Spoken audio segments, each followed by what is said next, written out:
Assalamualaikum warahmatullahi wabarakatuh. Bagaimana kabar kalian semuanya pada pagi hari ini? Ya, mudah-mudahan kalian diberikan kesehatan oleh Allah Subhanahu wa taala sehingga dapat mengikuti pelajaran IPS pada pagi hari ini. Pada kesempatan kali ini saya akan membahas tentang faktor pendorong dan faktor penghambat kerjasama antara negara ASEAN. Nah, sebelum masuk ke pelajaran inti, ada baiknya kita berdoa kepada Allah Subhanahu wa taala agar diberikan pemahaman untuk mempelajari pelajaran IPS pada pagi hari ini. Nah, sebelum kita lanjutkan pada pembelajaran ini, saya akan membawakan materi di PowerPoint. Nah, silakan kalian memperhatikan secara seksama. Nah, di sini ada slide tentang faktor pendorong dan penghambat kerjasama antar negara. Kita langsung ke layar penuh.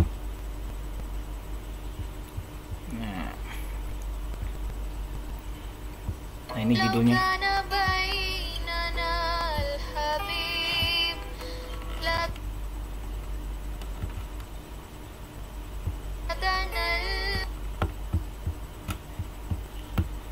Nah, ini faktor pendorong dan penghambat kerjasama antar negara ASEAN.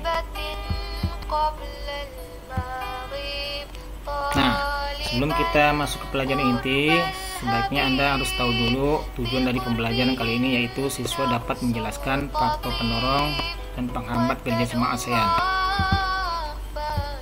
Nah, pengantar. Nah, di sini secara umum negara-negara di dunia ini melakukan kerjasama internasional itu melalui beberapa bentuk, yaitu yang pertama itu adalah kerjasama bilateral. Nah, bilateral itu berarti antara dua negara.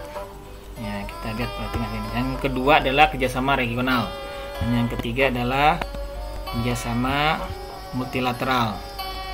Nah, kita akan bahas satu-satu di sini. Apa itu sebenarnya kerjasama bilateral? Yaitu kerjasama bilateral adalah kerjasama antara dua negara yang saling menguntungkan kedua belah pihak. Ini contohnya adalah antara kerjasama Indonesia dengan Singapura. Nah, itu salah satu contohnya. Yang kedua adalah kerjasama Indonesia dan Thailand. Nah, itu contoh yang kedua. Nah, ada lagi contoh yang ketiga, itu kerjasama Indonesia dengan Malaysia. Nah, itu ya.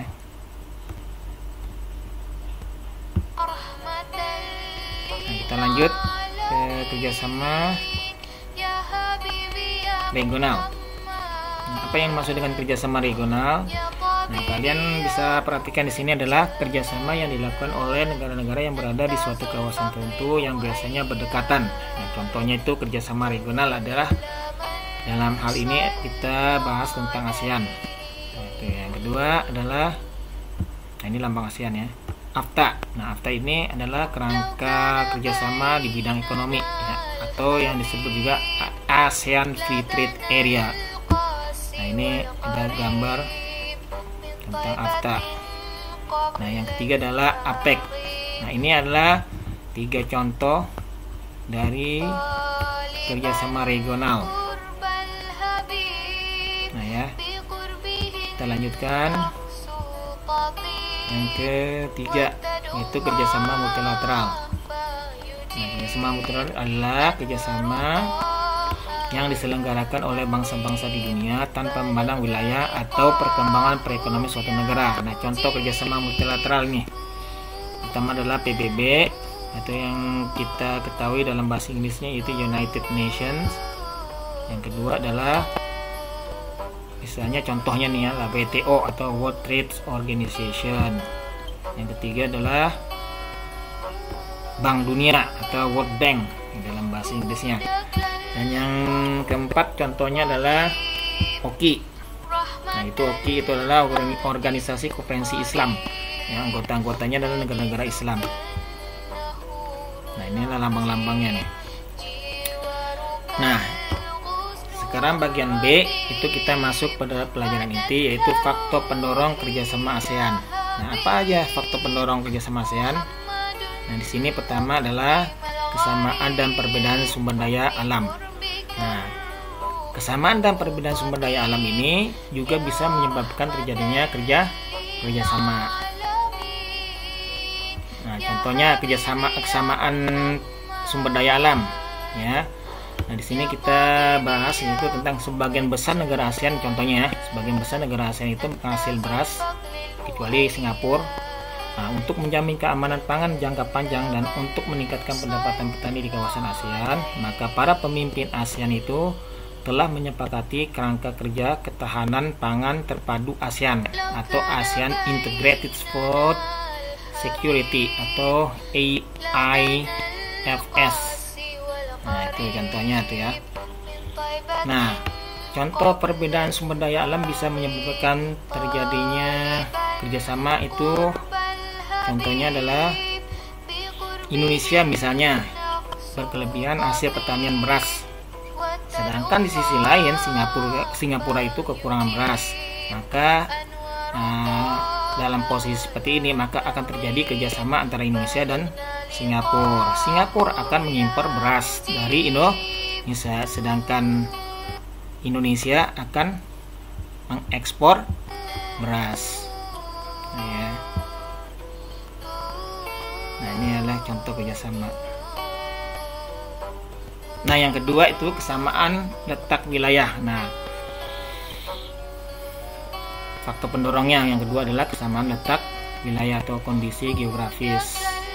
Nah, contohnya itu misalnya karena persamaan letak geografis, yaitu pertama di ASEAN ini, beberapa negara di suatu kawasan pada umumnya mengadakan kerjasama seperti AFTA. Nah, kita posisinya adalah di Asia Tenggara, maka terjadi namanya AFTA. Kemudian kerjasama di bidang keamanan seperti ZOFAN. Nah, ini dalam rangka letak wilayah. Jadi kondisi wilayah geografisnya ASEAN, maka tercipta namanya kerjasama dalam bentuk organisasinya itu AFTA dan ZOFAN, ini salah satunya saja.